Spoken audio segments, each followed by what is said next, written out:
কালি মই কেইটামান টেলিভিশ্যনত এটা ডিবেট দেখিছিলোঁ যে তৃতীয় আৰু চতুৰ্থ শ্ৰেণীৰ চাকৰিত APSCৰ ধৰণে পৰীক্ষা কিয় হ'ব লাগে।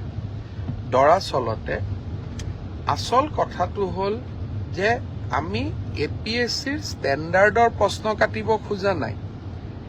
APSCৰ ধৰণৰ পৰীক্ষা তাৰমানে প্ৰথম প্ৰিলিমছ হ'ব, তাৰ পিছত মেইনছ হ'ব আৰু তাৰ পিছত আমাৰ ভাইবা হ'ব।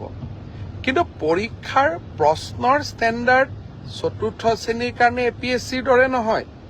পৰীক্ষাৰ প্ৰশ্নৰ ষ্টেণ্ডাৰ্ড মেট্ৰিকৰ দৰে হ'ব, হায়াৰ ছেকেণ্ডেৰীৰ দৰে হ'ব।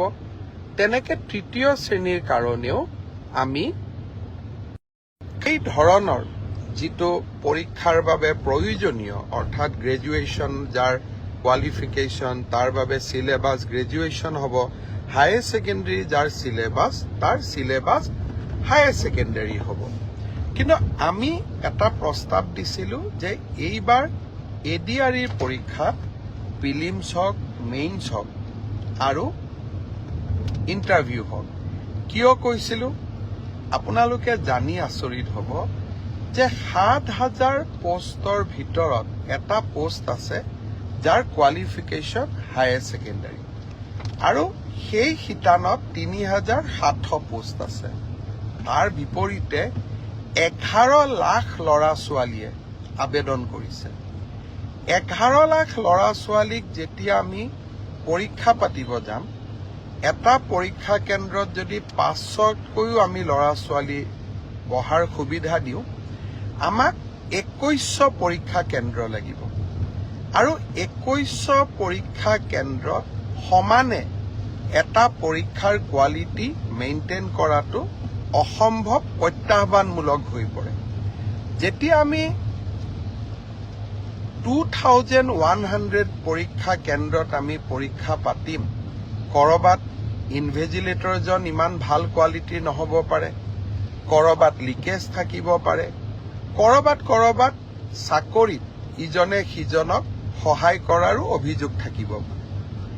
যদি আমি প্ৰিলিমছত এই অভাৱ বা অভিযোগ যিসমূহ থাকিসমূহৰ পৰা আমি যেতিয়া প্ৰিলিমছৰ পৰীক্ষাৰ ফলাফল দিম, প্ৰিলিমছত ১ লাখ ল'ৰা ছোৱালীয়ে পাছ কৰিব আৰু ১ লাখ ল'ৰা ছোৱালীক আমি যেতিয়া মেইনছ পৰীক্ষা পাতিম, তেতিয়া তাত পৰীক্ষাৰ কোৱালিটিটো আমি খুব সূক্ষ্মভাৱে মেইনটেইন কৰিব পাৰিম। অৰ্থাৎ শেষলৈ গৈ যোনে চাকৰি পাব, তাত কোনো ধৰণে কোনো কেণ্ডিডেটে কম্প্ৰমাইজ কৰি চাকৰি পোৱাৰ সুবিধা নাথাকে।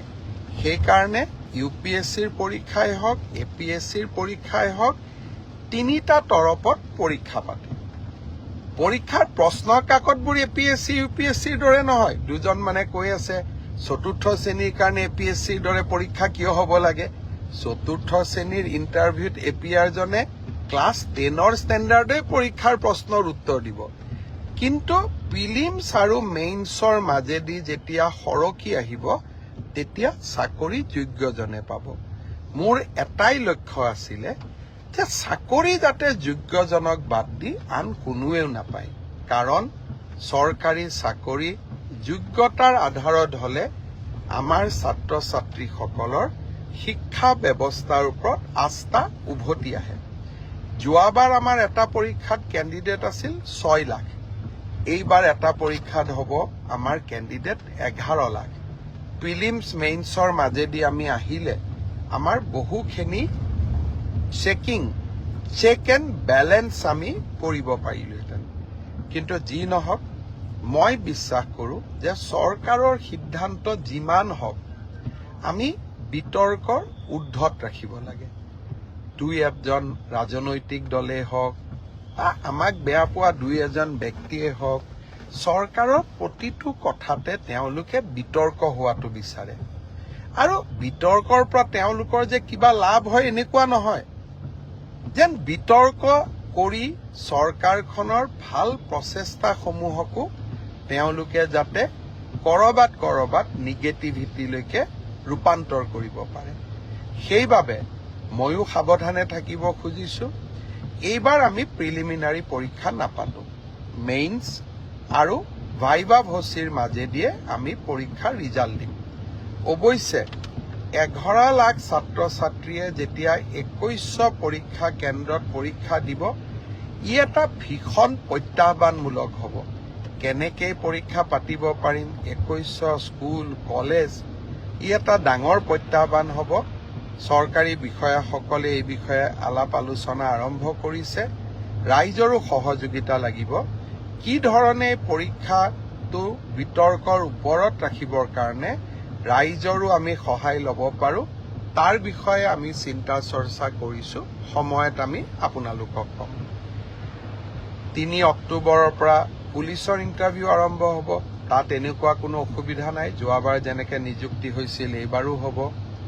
আৰু শিক্ষকৰ নিযুক্তিৰ ক্ষেত্ৰতো আমি ইতিমধ্যে ব্যৱস্থা আৰম্ভ কৰিছোঁ আৰু ইয়াতো বহুত বেছি বিতৰ্কৰ অৱকাশ নাই। আৰু এইবিলাকত নিশ্চিত কোৱালিফিকেশ্যন লাগে কাৰণে কেণ্ডিডেটৰ সংখ্যাও কম। কিন্তু তৃতীয় আৰু চতুৰ্থ শ্ৰেণীত এইবাৰ অসম্ভৱ প্ৰাৰ্থীয়ে আবেদন কৰিছে। সৰ্বমুঠ 18 লাখ আবেদন এই 14,000 পোষ্টৰ কাৰণে আমাৰ ওচৰলৈ আহিছে। যি কি নহওক, দুই এজনে সুধি আছে যে চিলেবাছ কেতিয়া দিব। মই অহা পৰহি বা মেক্সিমাম 4 দিনৰ ভিতৰত চিলেবাছ দুখন প্ৰকাশ কৰিবৰ বাবে মই ৰিক্ৰুটমেণ্ট কমিশ্যনক নিৰ্দেশ দিছোঁ। আৰু মই ভাবোঁ যে ইয়াৰ পিছত এই পৰীক্ষা সম্পৰ্কীয় আপোনালোকে যি কথা বুজিব খোজে, জানিব খোজে, ইয়াৰ পিছত ৰিক্ৰুটমেণ্ট কমিশ্যনে আপোনালোকক জনাই থাকিব। মই মুখ্যমন্ত্ৰী হিচাপে এই প্ৰক্ৰিয়াটোৰ পৰা খুব প্ৰয়োজন নহ'লে আজিৰে পৰা আঁতৰত থকাটো উচিত হ'ব।